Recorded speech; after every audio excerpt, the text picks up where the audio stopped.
Good morning everyone, welcome back to Piccadilly Sidings. So there's the view from the last shot you saw. Now pan your cross, prepare yourself. Oh my life, what a mess. Yeah, there's just stuff everywhere because I'm now working, as you can appreciate, on the scenery over here. That's what it's like so far. Now I've not shown this because this is pretty much what I did in one of the previous videos, but we've got more traditional shrubbery down here, got a small tree, got brambles down the bottom here, which are creeping, by the way, because that's what they do. They creep, they grow these long runners and they just grow everywhere. So you end up with these long branches all over the place. So I think that looks reasonably realistic. Reasonably, you may disagree. And I've got some more over the back there and just different colours. And I think that's one of the secrets, really. Just lots of varied different colours. This is still very wet with glue, by the way. It won't look quite as whitey as that. It will darken down a little bit. So I've got to do the same here, over there. And also, if you can work your way around all the bottles and stuff, the pots, up to that area there and behind the bush, behind the stile as well. That needs building up by quite a bit, really. And then it's a case of putting some trees in. Now this end I am going to put, well, reasonably high trees, so they come up about halfway up the back scene, give or take. So it'll be about like that, give or take. And yeah, because I want this to be a hidden area, so if a train does go in here then you can't see it quite so clearly. So that's one of the ideas of that. So I'm going to get all this built up using the same methods as I did before. So I'm not going to show you that again, it's obvious. And there's loads of other videos out there. Richard from Everard Junction put out a fantastic video the other day. So go and look at some other people's as well. I think that's a really good thing to do. All right, so I'll get that done. I'll catch you in a bit. Right, now, like I said, I'm not going to go through everything I'm doing here because the video is going to be pretty much a repeat of what I did over the other side of the layout, but I am going to show you one or two other bits that I am going to do. Now you'll notice when I painted the back scene, I've got this line going across the top. Now I don't really want to have a straight line because I want this foliage to be quite high. Now in normal circumstances, this could be just the foliage itself could be easily 10-15 foot high. Now thinking about a purse or a train, we're probably looking around about 10-12 foot high for the train, but I'd like to go slightly higher than that. So what I'm gonna do is take some of the small scattery stuff and literally just press it against the backboard. You probably noticed I've put glue on the backboard. Now I want it to be the fine stuff because I don't want to give it too much depth. I want to try and give the impression it's actually behind the other stuff. I think modelling products run away from you when you get a camera out and they abandon you. So everything that you think was going to be working fine, when you put it on cam, it's sort of a disaster. So that bramble looks awful again now, doesn't it? So I'm going to have to put some more stuff over that. Right. Anyway, I'll go over some of these brambles again and put the stuff back on. Once that's all gone off, it's a squirt and then settle everything in after that. All right, I hope you found that helpful. Right, as you can see, we're looking into the riverbed now, and the bridge is obviously still missing at the moment. But what you'd find running around the edge down the sides of the river, you'd find long grasses and reeds. Now, when I went to Worley last couple of years, I bought the Woodland Scenics sample packs, and there was lots of different materials in there, but one of them was this. And so we've got some long grasses and field grass here is what it says. So I've just taken out a portion out of the pack, and I just had to pick up a little bit of each colour. Now, I've put an elastic band around this because I think it's the wise thing to do, because otherwise this stuff is literally just going to go everywhere. Now, I'm looking for the pieces to be around about 15 centimetres, which would then give me an amount of space to come up for the water, if that makes sense. Now, if you can see here, I can't have the water going any higher than that. So we're only looking about a centimetre for the water, if that. So the grasses probably don't need some, and I've got some at the back there, don't need to be quite that long. So I'm going to estimate probably around about that. Okay.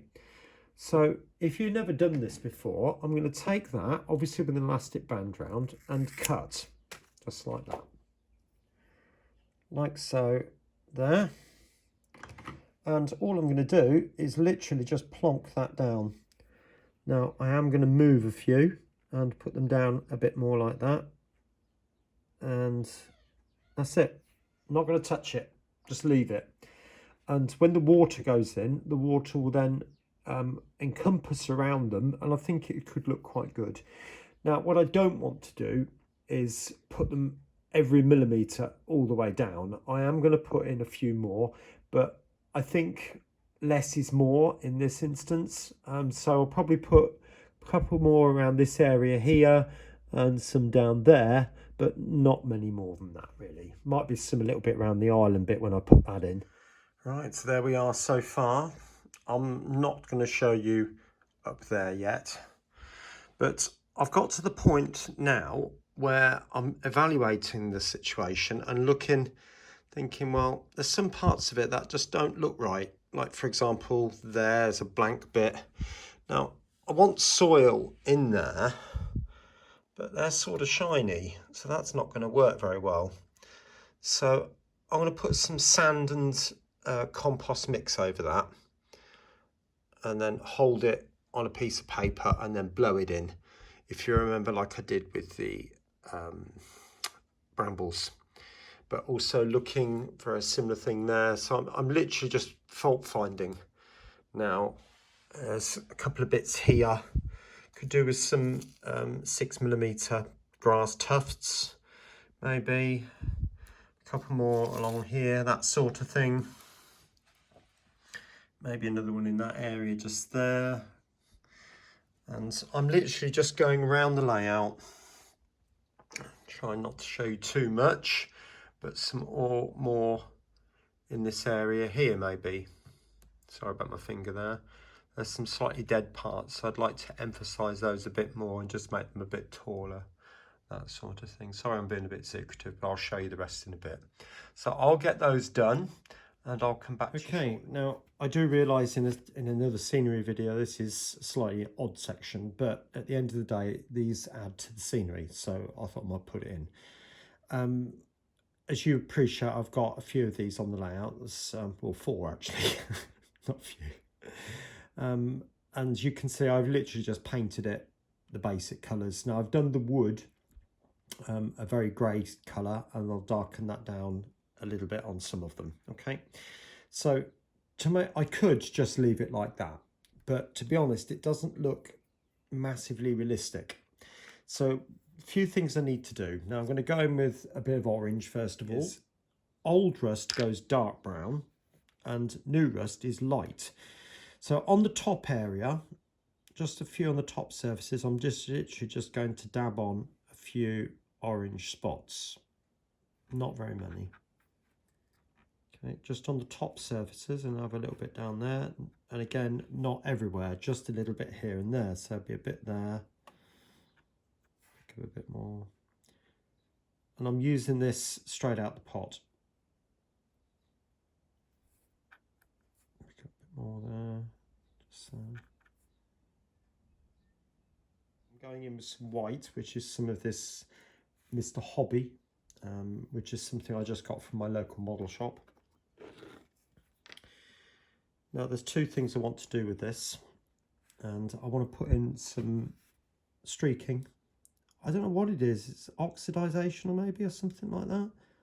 Just a little bit here and there, not much.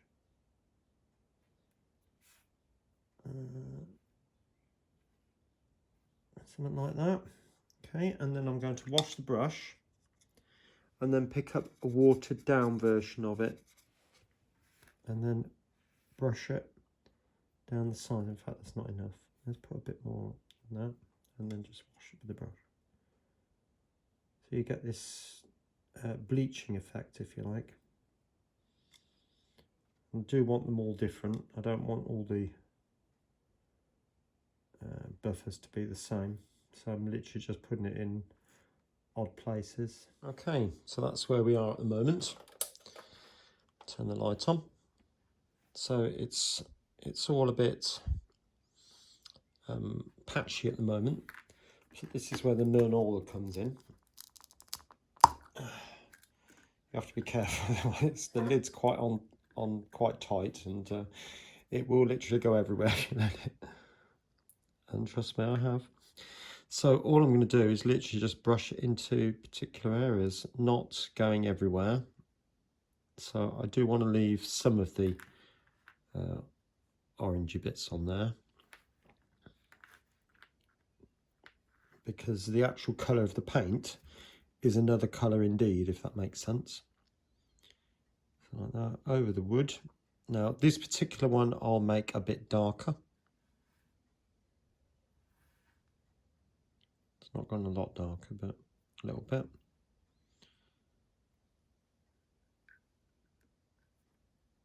Put that back on there. I am going to go into the corners a little bit more, like that. So, you know, all right, it's perhaps not the best painting in the world, but at the end of the day, it'll do for what I'm after. So I'm going to get the rest of these. Oh, there is one more bit I've forgotten. That's the lamp on the top, just like that. I am going to paint it white initially and then dirty it. So I'm going to take some of this, which is some of that, which is a Rebel paint. So I've just got a dot on the end of the brush, and I'm literally just going to dot there. Obviously this isn't a working lamp. If I decide to put actual working lamps in it, I then can. And I know that's wet, but I think that paint's thick enough. Oh, that'll do. It'll be all right. So it just needs a bit of tidying up, and that'll be absolutely fine. Okay. One of these I'm going to darken down by quite a lot. So like I said, they're not going to be all exactly the same. But anyway, so next time you see it, be on the layout. Let's see in a minute. Right, so you join me in the river section. You might be thinking, what on earth is this? Well, if you remember, I said about I want the bridge to remain removable. And the only way I can do that is to create like a well, if you like, which I can then scenic up around it. And even if I don't cover every millimetre of it, if I darken the edges down with a black pen, you probably won't even notice it's there. And then I can seal that to the board with some varnish, and then put the foliage all the way around it with some of the grasses as well, some of the tall grasses, this sort of thing. Yeah, that's it. So you can see the plastic frame running around the outside, and I ended up using a glue gun, hot melt glue gun, to put it on, and then obviously PVA'd in all the bushes and the reeds.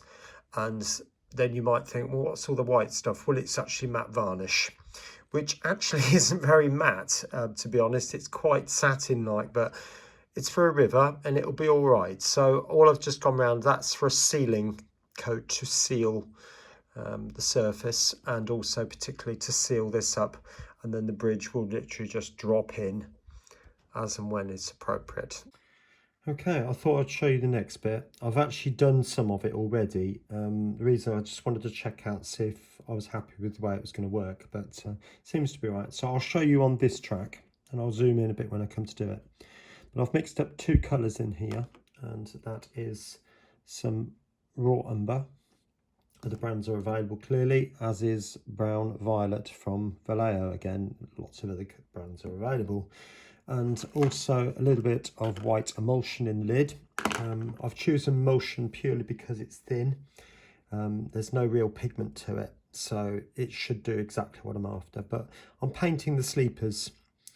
Now, I've looked at a lot of pictures of wagon sidings from this from way back when, and they do seem to be, on general terms, fairly, I wouldn't say clean, but not filthy.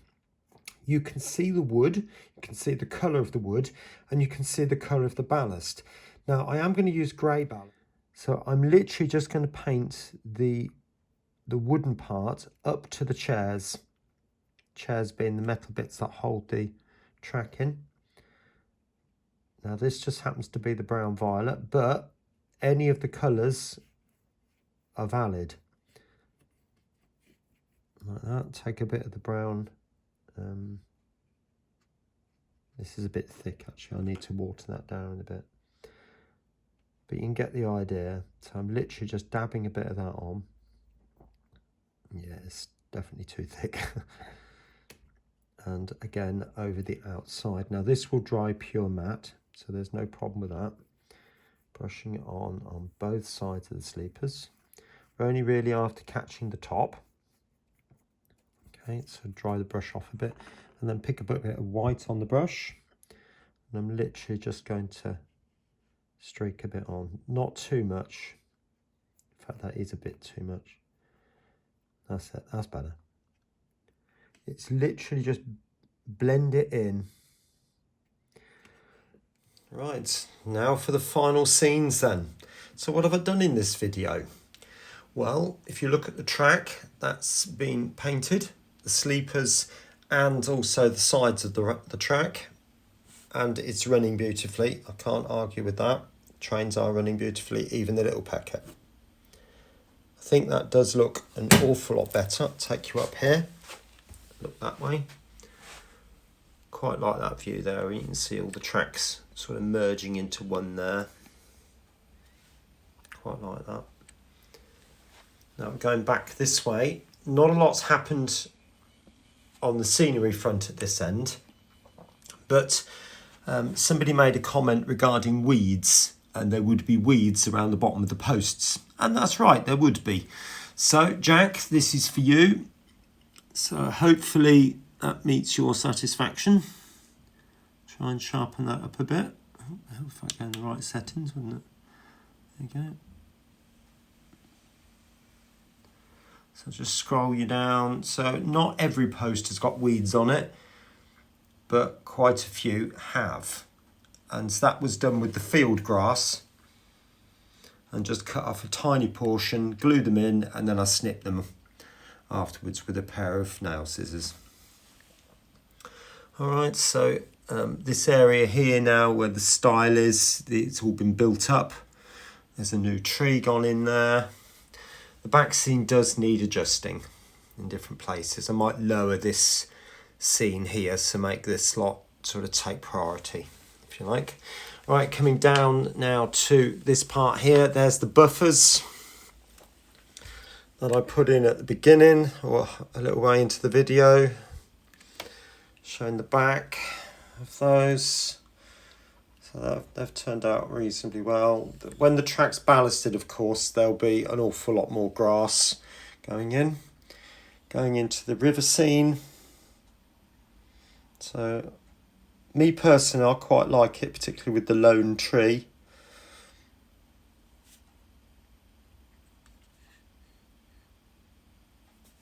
Okay, and going into the island bit in the middle. Oops, camera's fighting me a little bit. There we go. You've got this section down here, which does look a little bit strange, I have to say, but it is necessary because if you remember, I put that plastic round to create this like well. I did that purely because the bridge needs to lift out.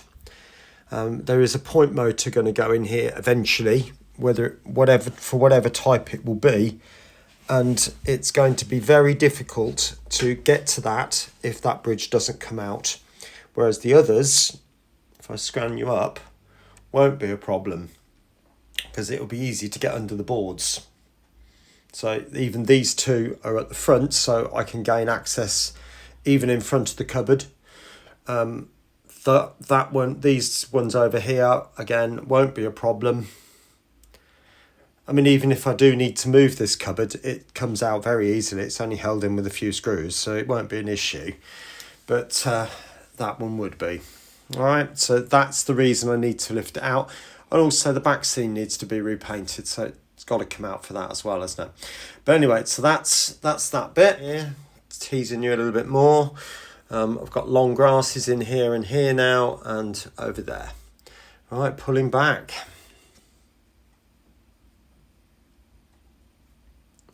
Focus in. There you go, there's the whole scene. Now, I have made those trees. They're perhaps not the best trees in the world, but I like them. It's my layout, okay? Okay, so I'm just taking you down, just look at the different areas. I'll talk to you about that bit in a minute. But coming round here now, I could just imagine all sorts of little stories based around this little woody area. I'm thinking Famous Five type things, or when the children are running around climbing trees, or even railway children when they're running through here and running through that little gap down there, down through there, and watching the trains going past. Yeah, railway children particularly, where the children are watching for the old man. Moving on to this issue down here, you can see the buffer stop down there. Now, I want to keep that in there like that because I think it's better for trains that are passing through the station to be able to go through.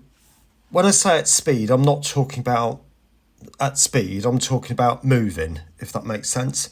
They can come through the station, go off into the distance, and then I can stop the camera and it just hit that without any issues.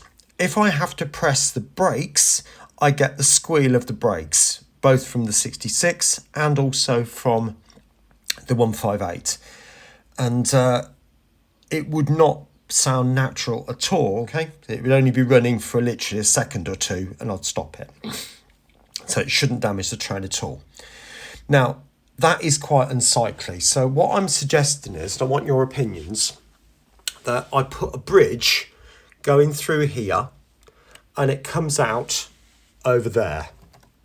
So it would come out over this side. So it'd be like a little walkway type bridge going across the track just like that.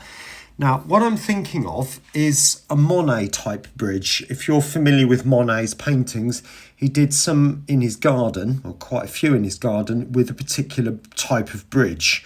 A wooden bridge which is sort of arched, sort of like that, with railings both sides, and maybe a person or two on top of that could look quite nice. Tell me what you think. If you've got any other suggestions, do say.